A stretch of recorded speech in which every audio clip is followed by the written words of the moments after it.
So what I'd like to do is to talk with you about the TPA process, and then I'd like to talk about TPA tasks 1 and 2 today with you. And hopefully by the end, as I've said before, you'll be thinking, oh, this isn't as bad as I think it's going to be. So what I want to do is first of all tell you, and I will send this to Michael, how many of you already use NewFast? I'm looking at the National University login page right now, and I'm looking under For Students. And under For Students, you'll see online classes, Source Student Portal, Knowledge Base, and NewFast.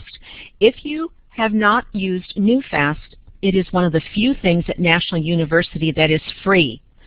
Free. And it has wonderful resources in it. So if you go to NewFast and you do not have an account, you just follow the directions to create an account, then you will be sent a password via email. And then once you get that password, you can go in and make your own password, change it as you'd like. And then once you are in, then you go to the School of Education, SOE. Then you go to TED, Teacher Education Department. And then under TED, you will see all of the courses. You'll see, this course, you'll see all of the courses that are in the Teacher Education Department. And at the very end, you'll see TPA. Click on TPA and you'll see Faculty and Student. Students can click on Student. And you'll see all of the different resources, and you'll just scroll back up, and on the right-hand side, two of the resources I wanted to point out to you are PowerPoints by Dr. John Luster. And Dr. John Luster has created a TPA Task 1 PowerPoint and a TPA Task 2 PowerPoint. And he is the lead TPA assessor for National University. He is in charge of the whole TPA program, and he is located in Sacramento. So if you are in the Sacramento area and Dr. John Luster is doing a TPA training, I would encourage you to attend that training. So I wanted to point out that there are lots of resources in NewFast. And again, the other thing I wanted to tell you is make sure you have your handbook and use that as well. Now, there are campuses all over California, as you all know.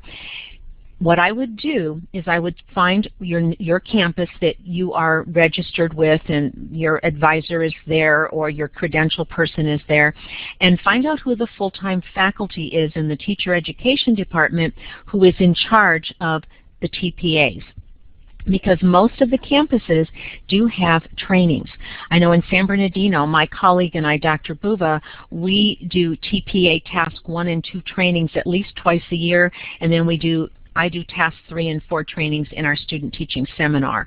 So our candidates from Ontario and San Bernardino area and even Costa Mesa can come to our campus for those Saturday trainings, and they're usually a 3-hour training. So I would encourage you to do that as well, and as to make yourself a little more comfortable with being familiar with TPAs. So the way this goes is, in 2008, the state of California said it is now mandatory that all candidates who are in the teacher credentialing department, they must take and pass 4 teacher performance assessments. And Michael's saying, Dr. Falsetto, you may be able to use the whiteboard now that you have moderator privileges. I don't see it though. I don't know how to get to it. I don't want to touch anything. I'll just do what I'm going to do, and I will send it to you, and you can send it out. Okay. So in the state of California, since 2008, all of our candidates must take and pass 4 TPA tests.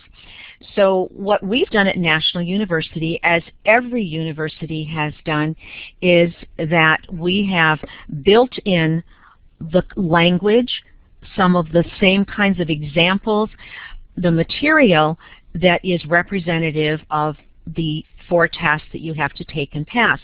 And in all of the courses in the teacher credentialing department, those courses are labeled as signature assignments. And in the course you're in right now, TED 635, we have one signature assignment, which is Unit 3, which is the lesson plan design. And with the revision of this course, we will also have Unit 1, which has to do with assessment. So you've probably seen signature assignments throughout your courses. So and that, by the way, is called teaching to the test, which we all must do. You must know what you're going to have to do at the end of the line, and it really shouldn't be a great big surprise, and that's part of assessment. So we've built in the language and, again, the kinds of activities that you have to do in your TPA tasks. Now, in our perfect world, at least my perfect world that I had, and National University designed this perfect world, we said, well, okay, as soon as our candidates have taken their foundations courses, and those are those beginning courses you took, which would have been in the old program, TED 605, TED 611, TED 615, TED 621A, or TED 623, depending on whether you were multiple subject or single subject, and one special education course, EXC 625. And as soon as you had taken those courses in the perfect world we had created, then you were to have been working on task 1, and then you were to have submitted it, and then you were going to start working on your methods courses. And in your methods courses, which you're in right now, and those are all of the courses where you have to go out into the schools and observe and teach, and you have to do field experience work, and those are your methods courses. The idea was after you completed all of your methods courses, then you were to send task 2. Well, let me tell you, the perfect world never happened. So let me ask this question, and I'm sure it'll verify my perfect world has been shattered. How many of you are well into all of your methods courses? Give me a thumbs up or a thumbs down. You've already had your foundations courses, you're well into it. Okay, I've got a couple people. How many of you are just starting your methods classes now? Anybody? So then you are or you are not, Lucy, just starting your methods classes? No, you're not. Okay, so then my assumption from looking at what you've shared with me, almost all of you, okay, so Raquel says she's going to be done with all of her coursework at the end of July, including her master's, and Raquel said that Professor Gordon Schott, is at the Costa Mesa campus. Okay, and then Barbara, you said you'll be done at the end of May. Okay, so see how my perfect world was just shattered? Yes. And you're in your second methods class. Okay, so Lucy, you're a little earlier on. So see, that's okay. I'm okay with it. I'm just teasing all of you, but I always say my perfect world's been shattered again. So that's the way it was supposed to go. And then for those of you who will be student teaching in the fall or in the spring, whenever you might be doing that, in the student teaching seminar, which is TED 531, that is the class where you will then have your instructor work with you and explain TPA Tests 3 and 4. So we no longer do those trainings separate because they're done within the context of the class. So now I teach the student teachers, as Michael said, so I do that training right in the course, which makes it really nice. So let me explain something to you that is very, very important because I'm kind of talking about the process now. So again, here's my perfect world, which is going to have to be sort of followed. The idea here is that if you are planning on student teaching in the fall, can you let me know who's planning on student teaching in the fall? Give me a check if you're planning on student teaching in the fall. Barb? Okay. Okay. Who else? Anybody else? Okay, Raquel, not till spring. So if you are planning on student teaching in the fall, okay, Judy, you are as well, okay. So if you are, okay, and you're going to be an intern. We haven't gotten to the interns yet, but just if you're planning on student teaching right now in the fall, all of the campuses have a deadline as to when you have to have everything completed. At the San Bernardino campus, you must have TPA Tasks 1 and 2 passed by May 15th. Not May 16th, not May 17th, May 15th.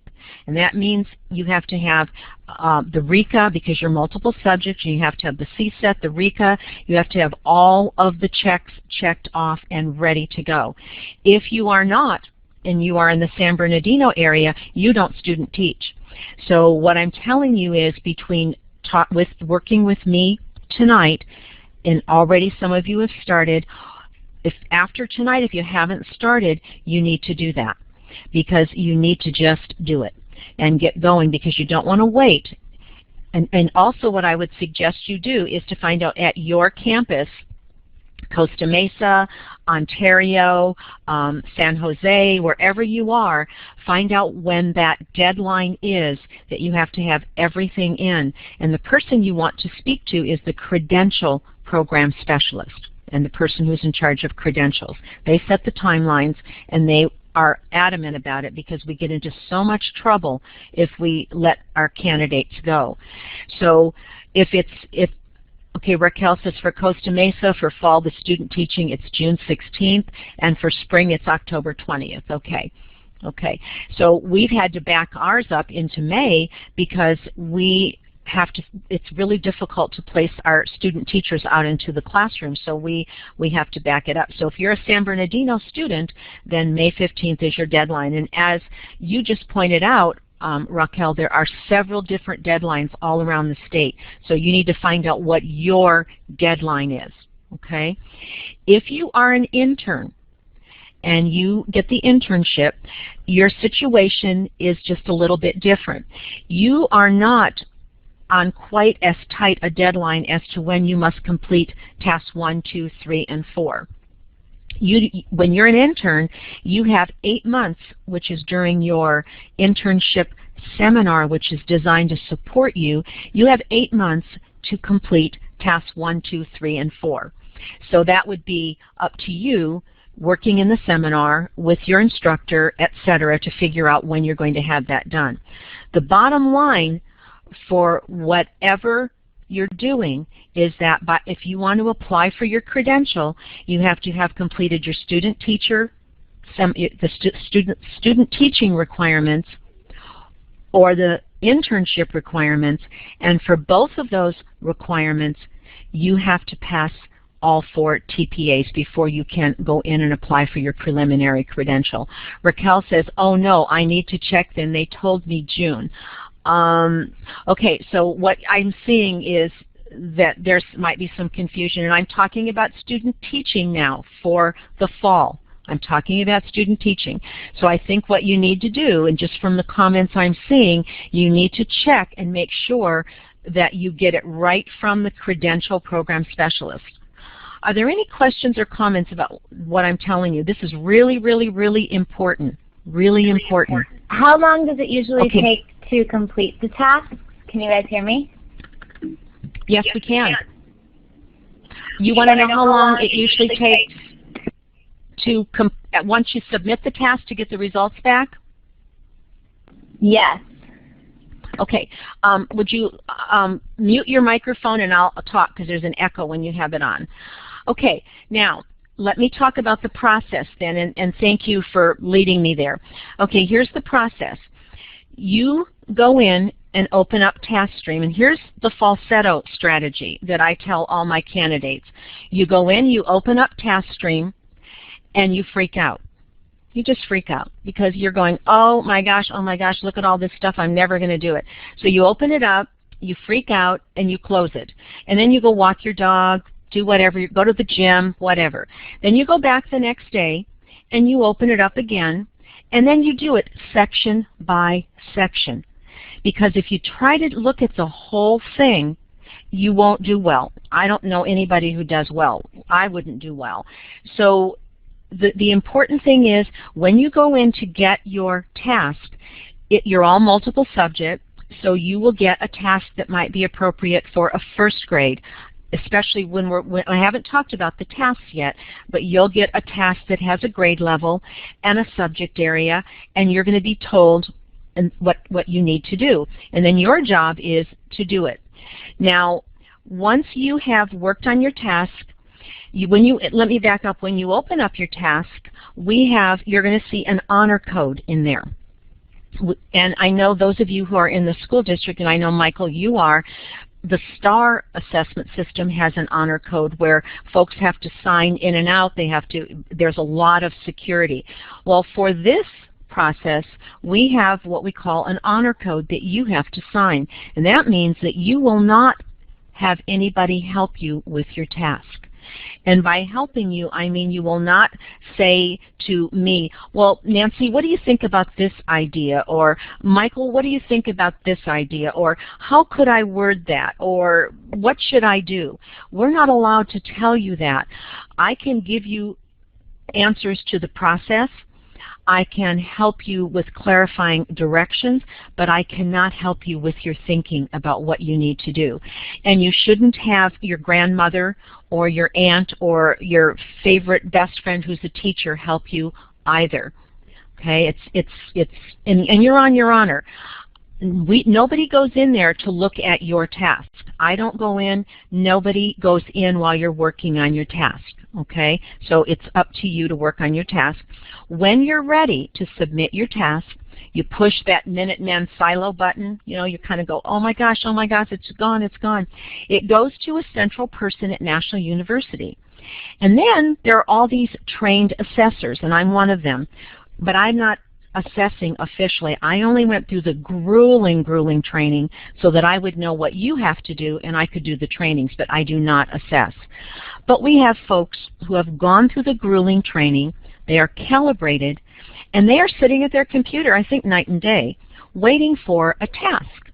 So once you submit that task, one of my students she submitted her task on Friday, she got it back on Saturday. Because the assessors get paid for assessing, and they get them done rather quickly. I think it's a week or two that they have, but from what I'm hearing from folks, from my students, they're getting their tasks back, their results back very quickly. Does that answer your question, Barbara?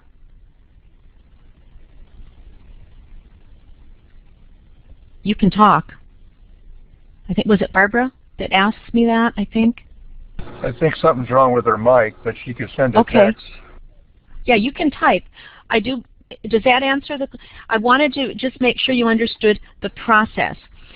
So don't, again, wait. If your deadline is June 16th, don't wait until June 14th and thinking, oh, Dr. Falsetto says it comes back in a day, because I only know what the candidates are telling me, and I don't know, every single person who's submitted them. So that is the process. Now, if you, yes, in order thank to pass you so much. Yeah, you can type. Okay, great. So that is the process. So in order to pass your TPA task, you have to receive a score of 3 or 4. If for some reason you receive a score of 2, then the task is put back in a pool and it is reassessed. Because remember, all of the assessors are calibrated, which means we have to come in on the money with exactly what the score should be. So we all have to agree. So it's a very technical kind of process.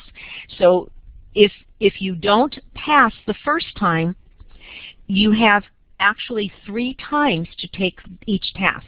And of course you have to pay to take each task. You have to pay every time.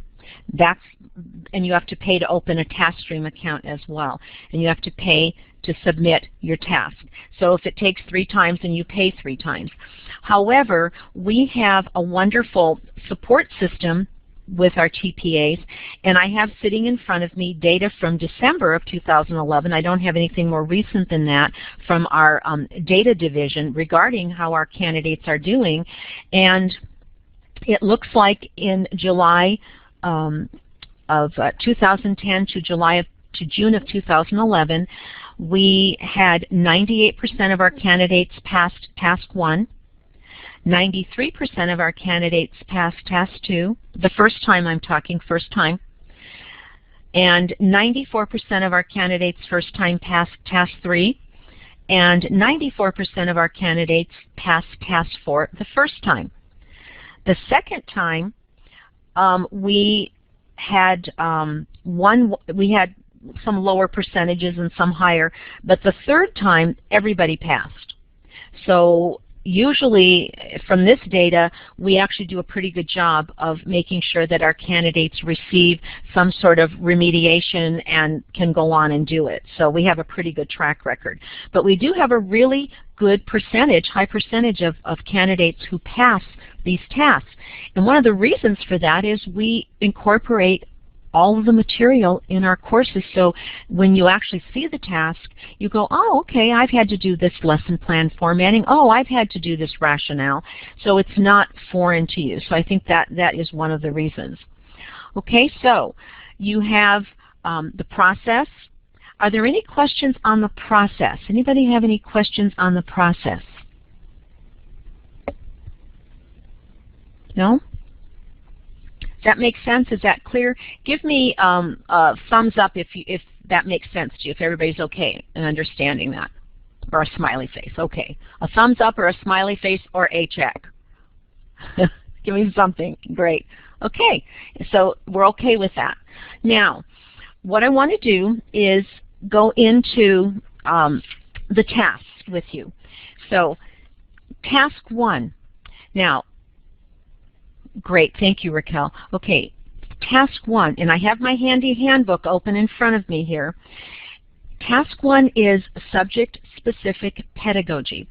Now remember my perfect world. Let's go back to my perfect world, because the expectation of our candidates in completing task 1 is all these assessors that are waiting at their computer, waiting for task 1, all of our understanding is they expect that our candidates have only completed the foundations courses.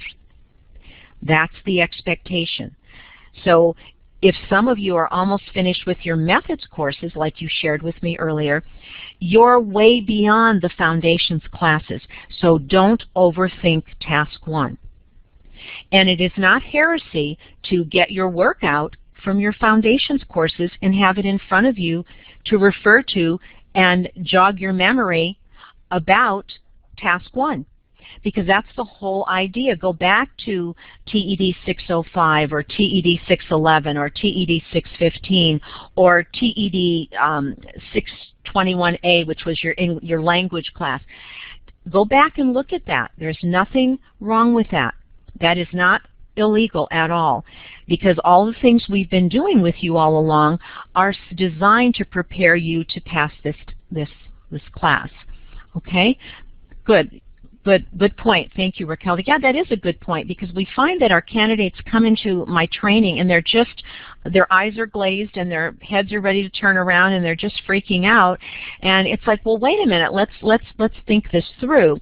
So task 1 is the only task where you do not have to go into a classroom to complete this task. Again, why would that be?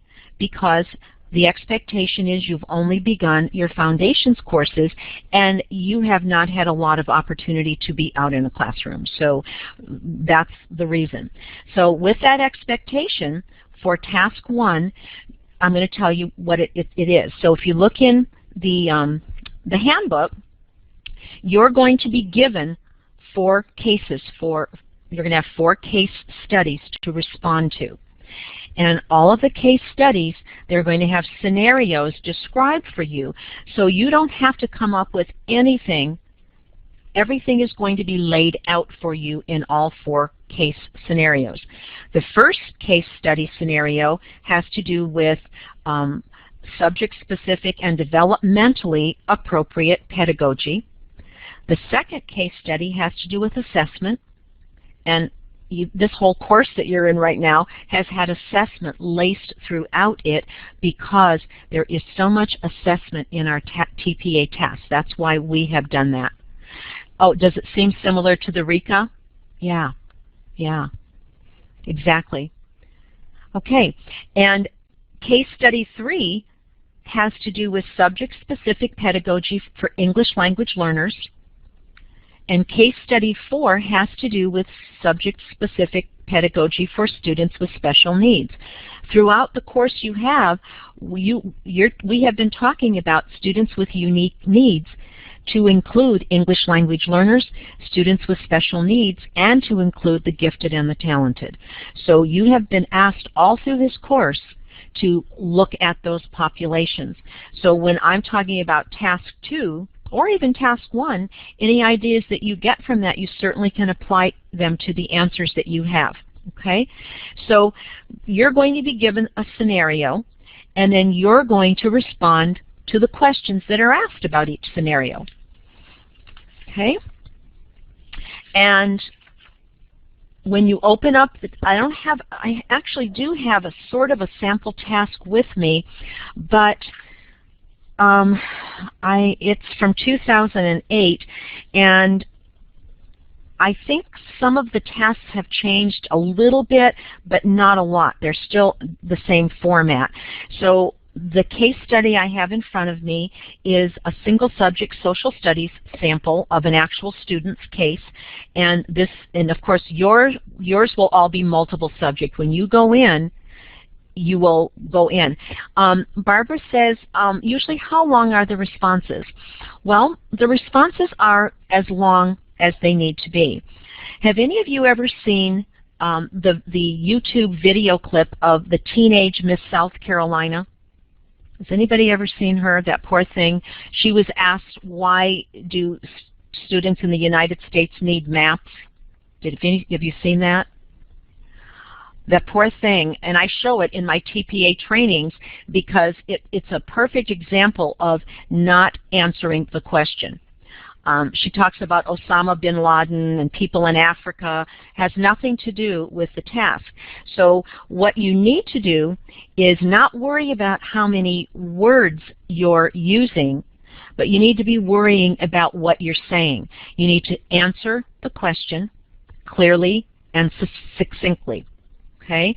So if, for instance, if you use some sort of buzzword, if you say, well, I would use a SADI strategy. Well, a SADI strategy is dropping a buzzword. So what you would want to say is, for example, by this I mean I would, and then you would describe what you mean. If you, when we get into task 2, if you are going to, if you say, well, I would use partnering or cooperative learning, then you'd have to explain what that means. Okay, so if you say, well, I would scaffold, these are buzzwords, and y'all are using them probably just like me. So if you say, well, I would scaffold the instruction, okay, well, all right, so I'm an assessor and I'm waiting for, what do you mean by that? So clearly explain what you mean. Okay, so it is the content and not the length. It's amazing that some of the very well done scores of 4 are not books. Okay, so measure your words carefully and think about a good way to think about this. And someone told this to me, and I kind of think it's a really good idea.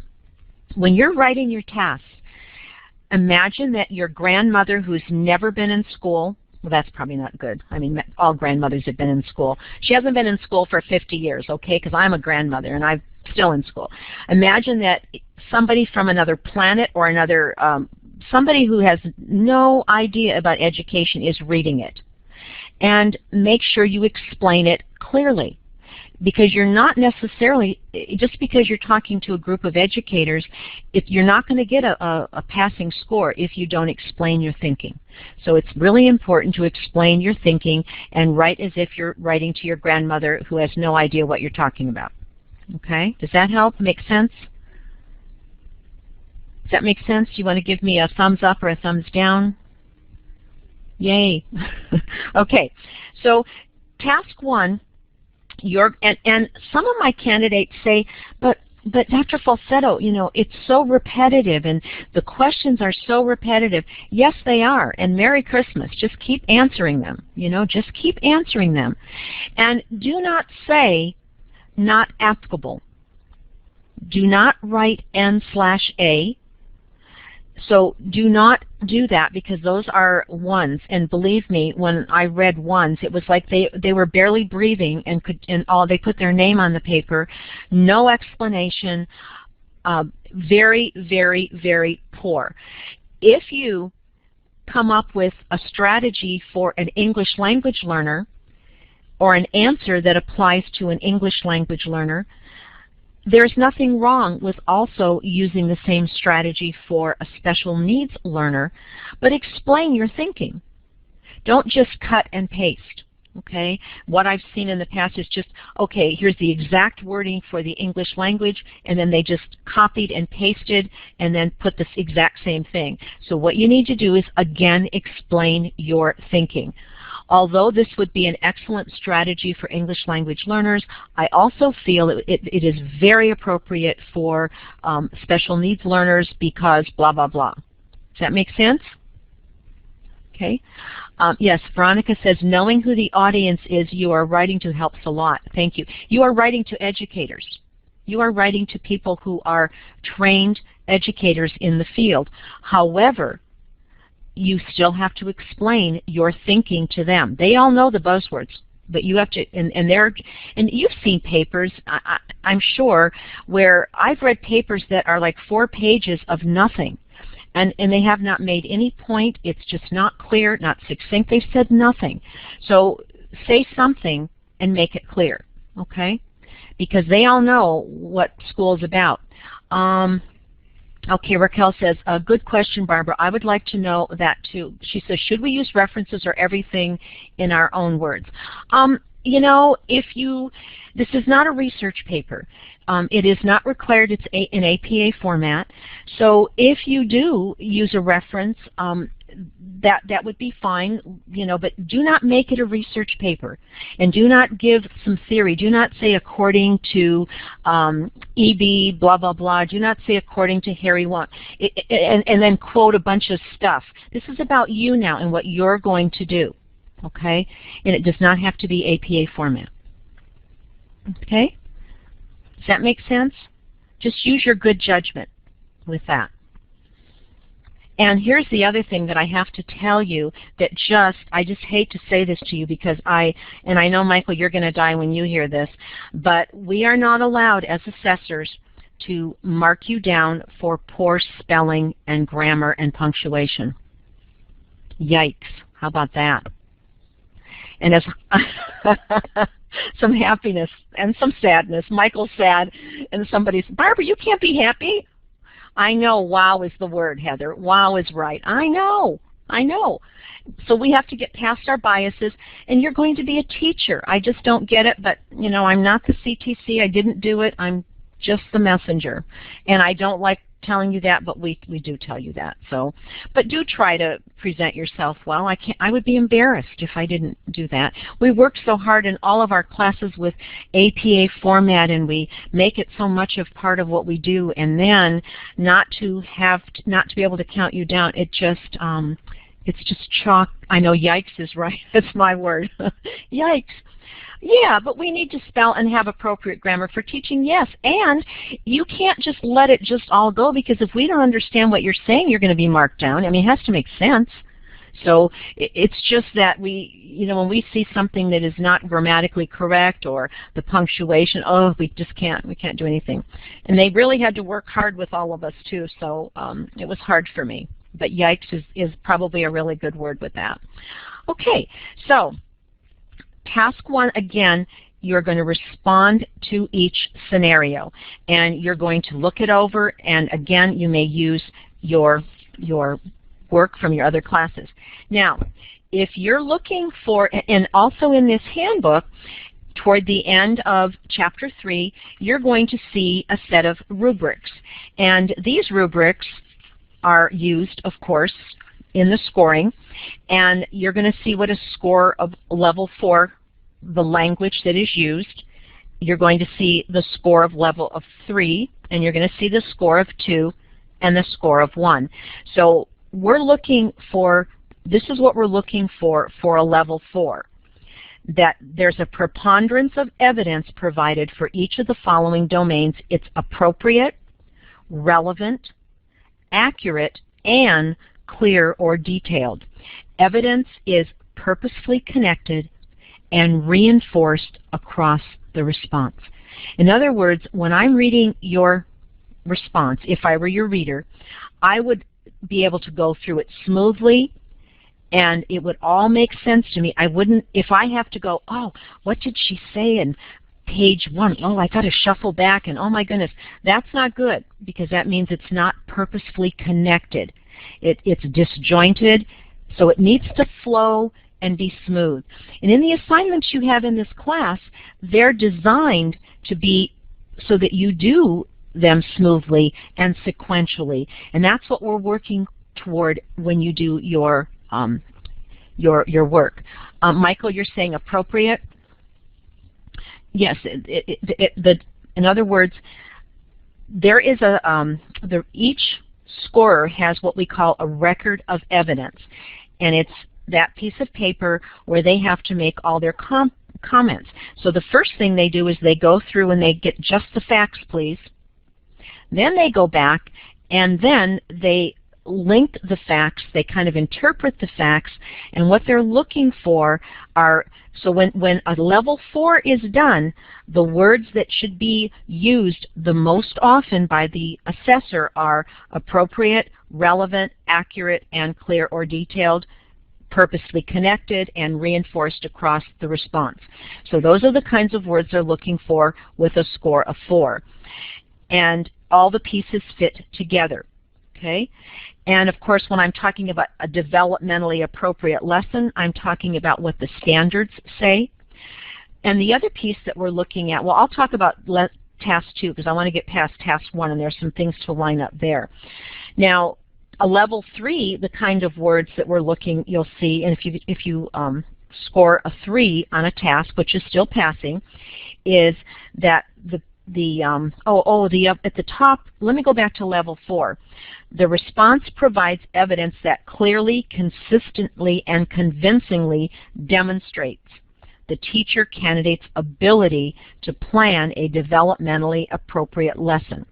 So you're looking for clearly, consistently, and convincingly as well for a score of level 4. And then, okay, Lucy said some of their directions are difficult to understand and it's frustrating not to be able to ask someone. Well, you can ask about the directions, Lucy, but you can't. I've had students call me and say, you know, Dr. Falsetto, I don't understand these directions.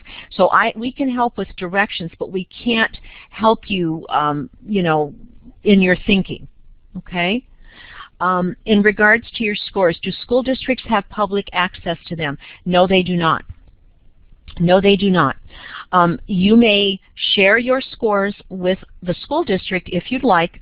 However, if they ask, you have the option to or not. However, the assumption is you have passed all 4 TPAs if you have a teaching credential. Otherwise, you wouldn't have it. So I'm not sure that many of them do ask that question because that's embedded within your credential. Okay? Let's see, who does? I don't know what Judy means, who does. In regards to your scores, do school districts have public access to them? Who does? I don't. They are in the university kind of central archives. They're our data system. We have a OIRA data center. They have access to your scores. And from your scores, we get printouts not of your scores, but of the data regarding all of our TPA students. Just like I read to you earlier, it was a printout from the data center on how our candidates are doing.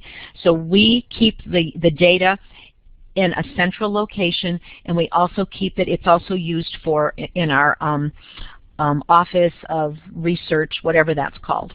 Okay? Okay, good questions.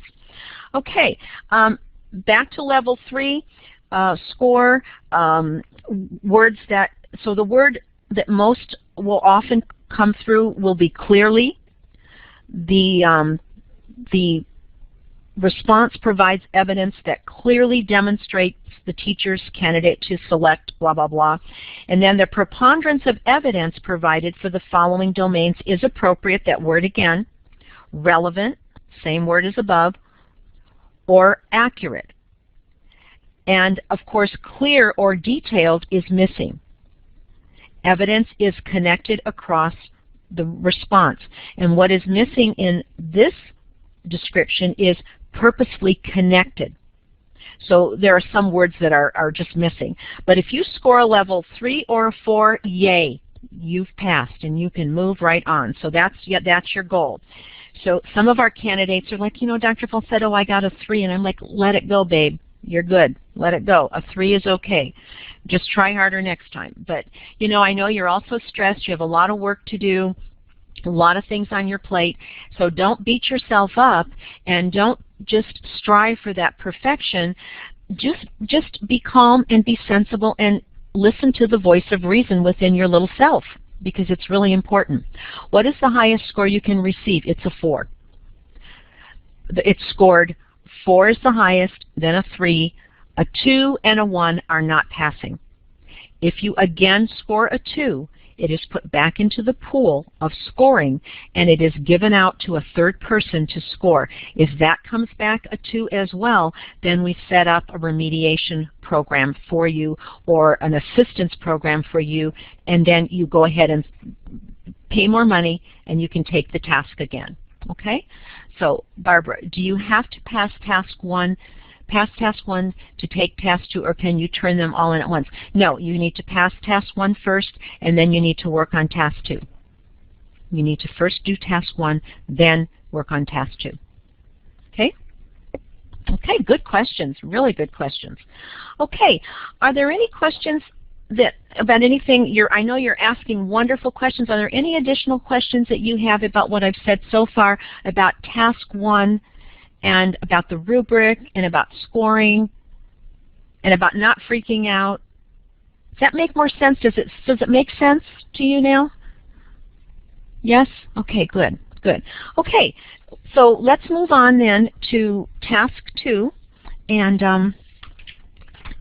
again, I'm in my trusty handbook. I'm just such a big nag. I always nag all my students to print out their handbook. Okay, so I'm in my handbook, and with task 2, this is designing instruction. So now, if you are, and I know, let's see, by when do we need to do these tests? Oh, okay. Evelyn, I don't know, whatever you need to check with your campus to see when their deadline is, depending on when you're going to be student teaching. So, and you also may want to listen to this tape, because I think you've missed some really important information. It's being recorded, so you can go back in and listen to it if you'd like to. But you have to check with your campus to see when the deadline is to have tasks 1 and 2 done before you can student teach. Okay? So I don't know where your campus is. So, and also, by the way, if you have any questions, you can have my email address, and if you have any questions on down the line, you can certainly ask me. I'm also the statewide multiple subject coordinator for National University, and I get calls and questions from everywhere. So please, if you need any assistance and you are having difficulty with the TPAs, I would be more than happy to help you. Not a problem at all. Okay? Because I know that you know, I'm faculty and I'm doing the trainings and I'm part of all of it. So if I can assist the instructors in any way, I'm more than happy to do that, and all of you. Okay? My email address is nfalsetto, my first name Nancy, nfalsetto @nu.edu. And I don't have anything I can't write on the whiteboard, and I'm afraid to touch anything. There is no whiteboard. So we're just doing. And I can send all that to your teacher, and he can send it out if you'd like to. Okay, so now we're looking at task 2, and in task 1, you just had to take a look at case scenarios to get you thinking about, oh, teaching pedagogy, thinking about assessment, thinking about those English language learners and those special needs learners, and the kinds of things you have to pull together. Now, and yes, it probably is in your syllabus. But now you're going to be thinking. Now you're going to be thinking about designing instruction for your students. So you're going to be in this task. You're going to demonstrate your ability to learn important details about a classroom and in that classroom, you're going to be focusing on not only the whole classroom, but you're going to be focusing on English language learners, and you're going to be focusing on a student who presents a different instructional challenge. Now, I didn't say a special education student. I didn't say the student has to have an IEP. I said a student who presents a different instructional challenge. And that means you're teaching to your whole class. You've designed a lesson. And most of the students are going to be fine with the basic design that you have for them. Maybe you want them to do partnering, maybe you want them to do cooperative learning, whatever it might be. But there's that English language learner who is not going to be able to get it that easily, so what are you going to do? You're going to have to think about how you're going to meet the needs of that student who may have, wherever they are in their journey in learning English, they, in your opinion, for this task, they still need some sort of accommodation or something other than what the whole class would need. Then for your special needs, or your student who presents a different instructional challenge, that could be a student who could be ADHD student. It could be a student who has an IEP. It could be a student who maybe has some behavioral issues and maybe some emotional issues. Thinking about these children are not going to get it if you just present it to the whole class. So these are the children that you're going to have to think of some additional ways that you can engage them in the lesson. Okay? So they can have an IEP or not. Okay? So that's what you're going to be thinking about. Now, the first step is that you're going to go in and you're going to get your task. And the task could be now grade level 5, I don't know, it could be whatever it is. So you're going to get the task, whatever grade level it is, for multiple subjects. And then you're going to go ahead and you have 5 sections of the task. And again, I would open up task 2 after you've sent task 1 off. Open it up, and what are we all going to do? What's the very first thing we're all going to do? You can type it. What did I tell you to do first? Freak out. Thank you. Just freak out. Freak out. You know that your stomach is churning and you're going, oh, I can't do this, and I'm tired, and I don't want to, and oh, it's awful. Do all of that. Just go ahead and do it all. And then close it. And then go take your dog for a walk, or go to the gym, or do your laundry. That might look good after that. Okay, whatever it might be. Yeah. Are there multiple versions of the individual TPA such as there are for the CSET? Well, yes, there are. Obviously, because you don't know when you open it up. Raquel, you could get 5th grade. Lucy could get 3rd grade. Daisy, you could get the 2nd grade. If they're all different. Are the same kinds of things that they're asking in each task the same? Yes. Yes. But they're all different. Yes. Yes. Okay, so the first thing you're going to do is the academic content selection and learning about students, and then you're going to be learning about the whole class, and I have a task right in front of me here. So the first thing you're going to do is list the state-adopted content standards for the students that you're going to cover over time, and then you're going to describe your unit of study that addresses those standards, and then you're going to write your academic learning goals for this unit of study. Now, one of the things that assessors are going to be looking at, and I know I did and we all did when we went through the training, we're going to be looking at, are the content standards aligned with the unit of study goals and learning goals, and are they aligned with the assessment? For instance, if you say the students will analyze, will demonstrate an analysis and understanding of the characters, character development, character motivations, and character relationships. And this is a language arts task I have in front of me.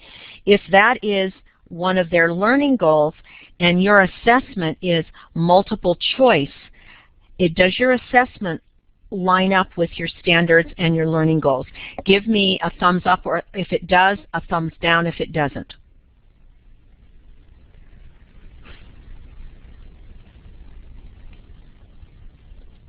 Thumbs up if you think a multiple choice assessment lines up with a standard that says the students will analyze and compare and contrast. Does that line up?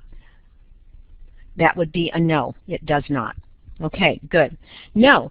So what kind of assessment would line up with that, with those goals in the standard?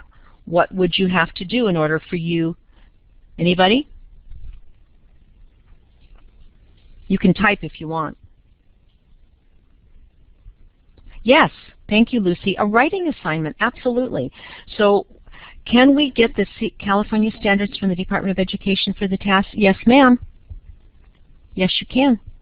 You can, as a matter of fact, in the course you're in right now, you have the history, all the frameworks, the history, social science, the PE, and the visual and performing arts frameworks. You can also go to the CDE website and get the language arts frameworks and the math frameworks. They're all on the website. Absolutely. Absolutely. Yep, they are. Okay, so we're going we're going through now, and so you're lining everything up. You have some class information, the age of the students, the total number of students. Now you're looking at your student characteristics. Now remember, let me just back up a minute. For this task, it used to be that you could sort of make things up if you'd like, and I suppose you probably could, but it might be kind of hard. Or you can actually go into a classroom to work with real students. So what I would suggest you do, and I know you're already in classrooms right now, and some of my students in this course, I just taught this course in February that you're in right now, and a couple of my students said, you know, Dr. Falsetto, just like your teacher, I sent out an email way ahead of time to let everybody know they had to go into a classroom, and a couple of the students said, you know, I'm going to see if I can volunteer in some of the classrooms and find a school where I can do that. That way, when it's time for me to teach a lesson or observe or do something that I have to do for one of my courses, they'll more than likely let me in to do that. And so I thought that was a really great idea. I know, I thought that was a really good idea. So I started sending that out to my students as an idea that they may consider. Yeah, it is a great idea. And of course I didn't think of it. I'd love to take the credit, but I didn't. So now I send that out to everybody saying, you know, that's a great idea. And you're doing something to help a teacher. You're also learning about a classroom and how it's run. And you've got yourself, you know, sort of a think tank center for you to do that.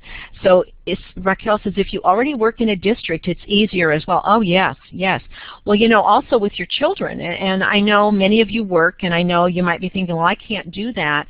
But if there's any way at all that you can, even if you have a day off, or even if there's some way you can work it out, it really seems to be a big help. And the reason I am spending time on this is because when it's time to do TPA Task 2, you want to be able to go and spend some time in a classroom so you can actually work with students.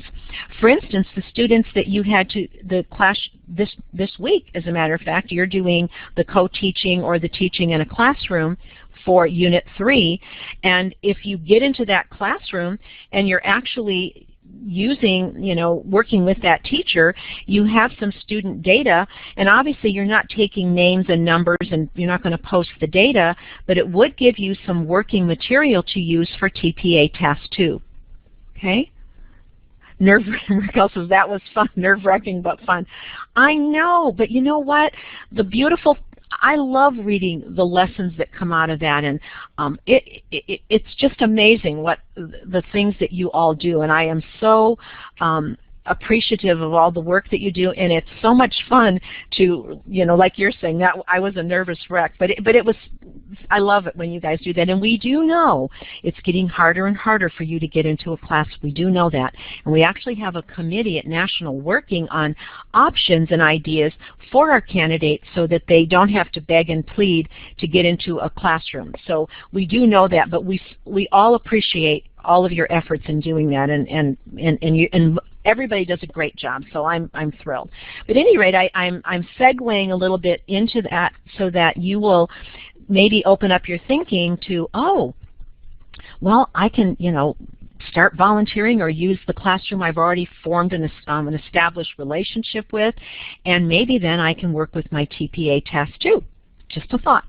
Okay, so I wanted you to do that. So what you're going to do then, based on the students that you're working with, is that you're going to answer several questions about student characteristics. What information that may influence instruction do you want to learn about your students? And how will you learn about your students? How will you use this information in planning academic instruction in your selected content area? So you're going to be asked questions about your student population. And then and it just goes on and on. It asks, the physical, social, and emotional development. Okay, what do you know about all of that? And it asks, what do you know about their interests and aspirations? Does this kind of ring a bell from Unit 2 with anybody? Can you see the kind of relationship to Unit 2 when we asked you to kind of write about the unique needs of your students? So they're asking you all of these questions, which is designed from Task 2. And then how will you use this information in planning academic instruction in your selected content area? Okay? And let me back up. I think I misled you.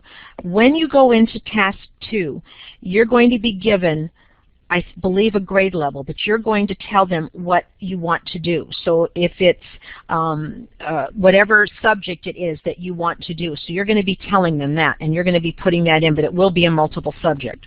I just want to make sure you get that. So now, your teacher-student relationships. Okay. Oh, okay. Okay, great. I hope she's okay, Heather, and that's dedication. Wow. Okay. Okay.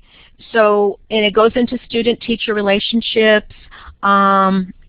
Okay, Lucy. Okay, you can listen to it if you want toward the end, kind of when we go through Task 2, but thank you for attending. I really appreciate it.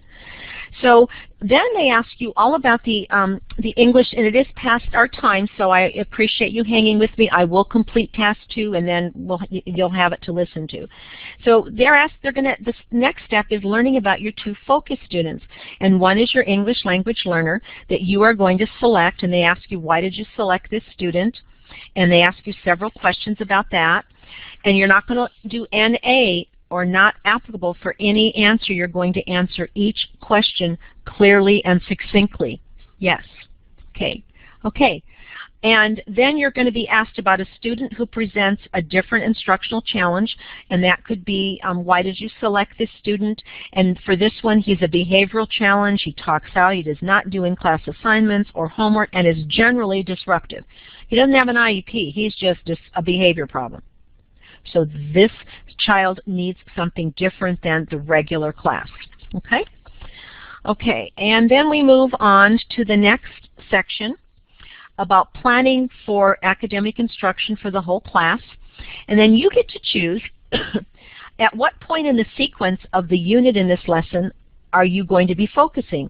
And for this, you get to say, well, I'm going to do the beginning of the unit, I'm going to do something in the middle of the unit, or I'm going to do a lesson at the end of the unit of study. Okay? Okay. So you're leaving too, Raquel? Okay, good. Well, I'm glad it was informative, and I know everybody's got dinner and things to do. So I'm not going to go in any more detail, but then you create your instructional plan and your rationale for it, which I know you've been doing all along. And then step 4 is lesson adaptations for your two focus students. And at this point, this is where you're going to decide, well, what am I going to do so that I will have my English language learner engaged in the lesson. So what strategies am I going to use? And if you choose a SADAI strategy, explain what it is and explain how you will use it. And you answer all of the questions about that. Then the next student is your student who presents a different instructional challenge. What are you going to do for this student? And if it is the same as the English language learner, explain why it is the same. Okay, explain why it will work for this child as well. So you answer all of the questions for both of your focus students. And then step 5, which is the very end, is the reflection on connecting the instructional planning to the student characteristics. And there are a couple of questions. What information that you collected for the whole class and or for the 2 focus students most influenced your planning for this lesson and why? And then the second question is, how will you use what you have learned in regard to connecting instructional planning to student characteristics in the future? In your response, you may address collecting student information and or planning instruction based on student information. So here's where you're going to talk about what went well, what you could have done differently. Do not say, for instance, if you say, well, only 70% of the students got the lesson, but that's their problem, or only 70% of the students got it, and that's fine with me. And believe me, I've read those kinds of things. And sometimes I see them say, well, I'm not going to do anything differently. This is it. And what our assessors are looking for and what we're looking for in all of our teaching candidates is that you are able to reflect on your performance.